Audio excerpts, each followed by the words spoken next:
ভোলার মাটিতে প্রেমের এক ব্যতিক্রমধর্মী অধ্যায় রচিত করেছে চীনা যুবক। সীমানা পেরিয়ে সংস্কৃতি ভাষার ব্যবধান ছাপিয়ে ভোলার তরুণী নাবিয়া আক্তারকে বিয়ে করেছেন চীনের মুসলিম তরুণ ইরিসা চং। 2 বছর আগে নাবিয়ার বড় ভাই রনি হাওলাদারের সঙ্গে ইউচ্যাটে পরিচয় হয় ইরিসা চং এর। ধীরে ধীরে গড়ে ওঠে বন্ধুত্ব। সেই বন্ধুত্বের টানেই চীনের লানজু শহর থেকে বাংলাদেশে আসার সিদ্ধান্ত নেন ইরিসা। গত 11 এপ্রিল তিনি সরাসরি চীন থেকে ভোলার চন্দ্রপ্রসাদ গ্রামে এসে রনির বাড়িতে ওঠেন।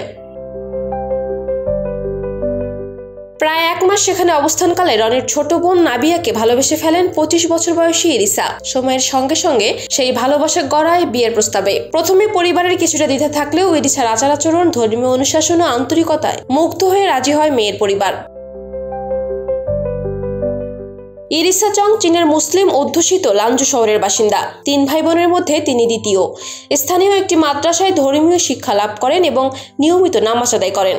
এলাকার মানুষ জানান ইরিসা শুধু ধর্মানুগত নয়, ভোলার রীতিনীতি ও সংস্কৃতি শিখতেও আগ্রহী। এই ব্যতিক্রমধর্মী বিয়ের খবর ছড়িয়ে পড়লে পুরো ভোলায় সৃষ্টি হয় ব্যাপক চাঞ্চল্য।